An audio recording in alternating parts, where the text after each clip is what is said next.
ఈ స్మగ్లర్ గాళ్ళు పోలీసులకు దొరకకుండా మస్తు ఇకమతులు పడుతుంటారోలా. ఇయాల రేపు టెక్నాలజీ పెరిగింది. ఆవలిస్తే పేగులు కూడా లెక్క పెట్టే మిషన్లు వచ్చిన ఈ జమానాలా మిషన్లకే పరీక్ష పెట్ట చూస్తున్నారు కొందరు బడవేగాళ్ళు. అట్లా కంప్యూటర్లు స్కానర్లు కూడా కనిపెట్టోదని ఆలోచన చేసి ఆఖరికి ఎట్లా దొరికినరో చూడుండ్రి.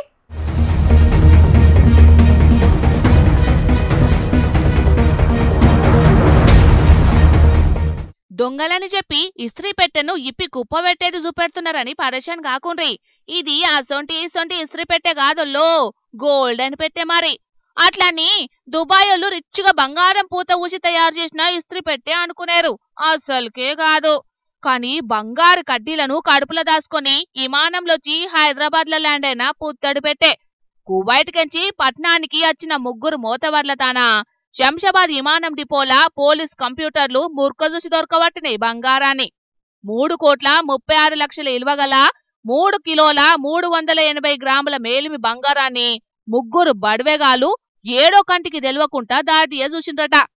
కంప్యూటర్లు కయ్యి మొత్తుకునేటాలకు ఇప్పుడే ఏం పోతారని పక్క కాపిండ్రు విమానం డిపో పోలీసులు. పట్నంలా 1000-2000 పెడితే ఇంతకు మించిన ఇస్త్రీ పెట్టెలు దొరుకుతాయి. మరి గాలి మోటార్ల దేవాల్సిన అవసరం ఏమున్నదని నిలదీస్తే ఈ పుష్పరాజుల బండారం బయటపడ్డది. అసలుకే బంగారం పిటానపిరమై కొండెక్కి కూసుంది. అసొంటి బంగారాన్ని ట్యాక్సులు కట్టకుండా దొంగ తొవ్వల తీసుకొస్తామంటే ఊకుంటారా మనోళ్ళు? పట్టుకొచ్చిన వాళ్ళని తీసుకుపోయి లోపలేసిండ్రు. దొరికిన బంగారాన్ని భద్రంగా సర్కార్కు అప్పచెప్పిండ్రు.